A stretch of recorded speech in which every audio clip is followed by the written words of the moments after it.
Do you want darker stories? Do you want to dive into creepier videos? Well, my little detectives, it's time we go even deeper. This is Anna Uncovered. Check out the link below to find out more. Have you ever just gotten a bad feeling about somebody you've just met? Do you ever wonder if that sweet boy next door is just not at all what he seems? Well, not to make you paranoid or anything, but in this frightening case from Texas, USA, a boy barely out of 8th grade did something unthinkable to his sister. And the scariest part is, he might do something like it again. Bolt your doors, hold tight, and let's investigate.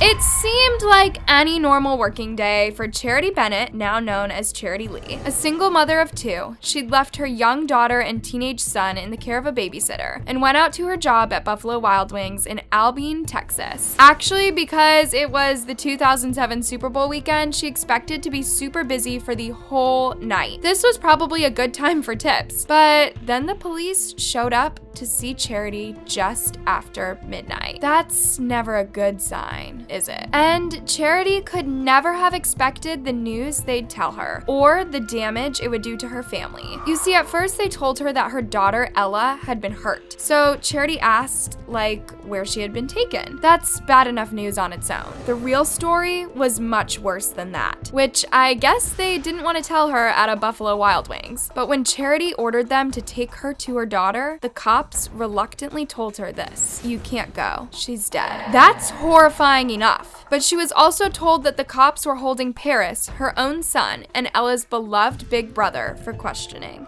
What on earth had happened that evening? Her kids were supposed to be safe at home with a babysitter. And why was her teenage son being questioned at all? Before we get into that, it's worth knowing a little bit more about Big Brother Paris. He had a genius IQ level of 141 and an amazing memory. But being that smart only seemed to make things tougher for him to cope with daily life. Before Ella had passed away, this is how he described himself feeling as a kid. He just existed in a world of pain. And he had spent so long living in it that he wanted to bring it into other people's lives. He'd been an only child for most of his life when Ella turned up. Now, they really seem to get along in these family videos. In fact, there are a lot of these videos, and they both look so sweet together, don't they? It really seems like nothing bad could ever happen between this loving brother and sister. Although Charity says that Paris had a bit of trouble dealing with the idea of competition for her attention. She had noticed that when Paris learned Ella was coming, that he didn't want anything to do with her pregnancy. All the same, when Ella arrived, he appeared to bond with her really fast. 95% of the time, they got along really well, which just makes what he did and how he did it even more weird and upsetting.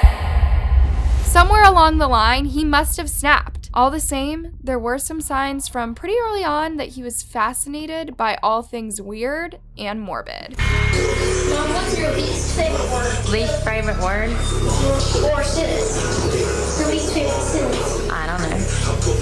Kill Charity's children? That's a bit of a red flag. There had also been a time when Paris was told off for breaking one of Ella's toys. So he'd gone into the kitchen, grabbed a knife, and waved it threateningly at his sister and her friend. Although he'd gone to a psychiatric facility for a short while after doing that, his mom removed him barely a month after. And his artwork is downright spooky to look at, now that we know what he's capable of. Now, being interested in freaky, dark things and drawing nightmares isn't totally uncommon for, most little kids. We've all played around with that, from Harry Potter to Twilight to the darker side of Minecraft. No? Just me? I mean, Tim Burton doesn't murder people, not that we know of anyway, but it's just the fact that Paris acted on his dark thoughts that makes this so horrifying. And there'll be more on what he did a little later in the video, but let's not overlook his even stranger family history, which might just explain one or two things. Now, I'd hate to leave out the background of their grandmother, because Charity's mom is an interesting case that might help explain a few things about her grandson. In 1980, when Charity Bennett was only little, her father, James Bennett Jr., had his life ended by a gunman in their Atlanta home. Bobby and his wife, Kyla Bennett, had run a trucking company and seemed to have it all. They'd even remarried in Vegas. But this looked super suspicious after James passed away and she was able to take control of the company. Although it didn't look good for Kyla Bennett, the jury found her not guilty at all and she went about her life. But Charity slowly realized that her mom might have had something to do with it. In one interview, a much older Kayla describes her family as good manipulators, although she doesn't do it so much now because I don't have a jury to manipulate. So 1 or 2 red flags there.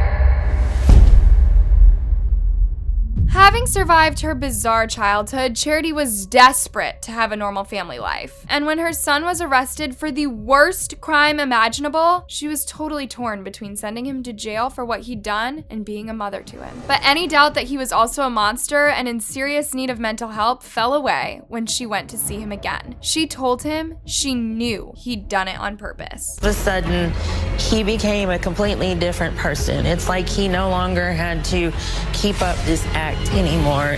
He looked at me and he said, "Y'all are all so stupid."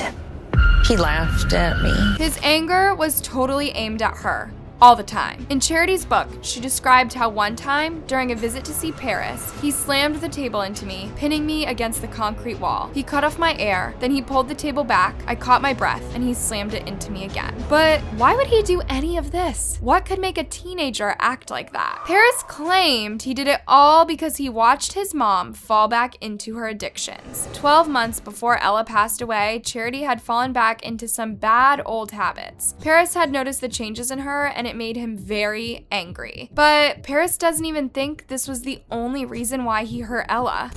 That answer doesn't really encompass everything. It would be reductive to say that I killed my sister because she was using drugs. It's complicated for sure, but maybe it's also just as simple as he wanted to do it. He even mentions this himself. Because there are thousands of children who have parents who struggle with drug addiction who don't commit murder. But don't let his self-awareness make you think he's remorseful. He might be aware he should be sorry, but experts doubt he really feels it at all. It also seems likely he was planning to punish his mom in general, and Ella was just a convenient way to cause the most pain. And I relapsed. We did start to see changes in his behavior. However, none of those changes were directed towards Ella. He was angry at me, and it made sense. It was justified anger. I was his mother. But what he did on that night is so beyond normal behavior, it's just terrifying. Investigators in Paris's case told me that he was very unnerved by the fact that at 13 years old and he had just murdered his sister, that Paris appeared to be very calm and like the cat that ate the canary. And his mom knows that he doesn't seem to process what he did like a typical human being. I've had very frank discussions about what he did to Ella, and he will give lip service. Yes, I regret it. You don't buy it. It's not authentic. So by now you're probably wondering, just what did Paris do to poor Ella? Well, on that awful night, Paris had actually convinced their babysitter to leave early. Remember, he was only in the 8th grade, so that's scary impressive to be honest. And like most growing teenagers, once he wasn't supervised, he went looking for some sketchy images online. Except he looked at a lot of them. It was pretty hardcore stuff. I think a lot of it had to do with the fact that I was so young, that my brain hadn't yet fully matured.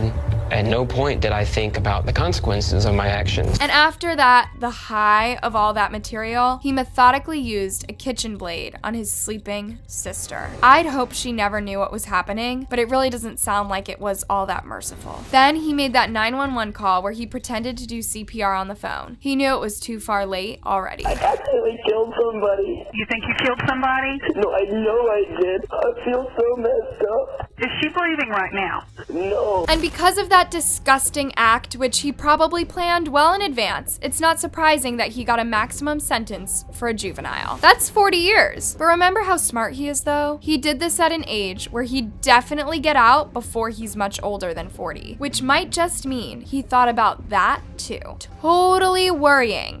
He says when he goes into the place in his mind and he opens the drawer where he knows guilt and remorse for what he did to Ella are supposed to be. The prison system won't even let him meet interviewers unless he's behind a thick glass wall. Like something out of Silence of the Lambs, right? So the parole board should still recognize the potential danger. His mom has been warned by law enforcement and psychiatrics that Paris will probably be coming after her if he ever does get out. It's like something out of a scary movie, right? I mean, obviously he'd go right back to prison if anything happened to her, but do you think he even cares at this point? It's been really hard for Charity to let go of Paris, and she still sees him and talks to him. But she thinks she's in a place now where if he's ever released, she will choose to protect little Paris and get them both out of sight. She's got until 2027 to make a move, but the authorities just don't know what he'll do if he gets back into the real world. Paris claims to be better adjusted now, but if he does get triggered again, it probably won't be a great result for anyone who ends up in his way, especially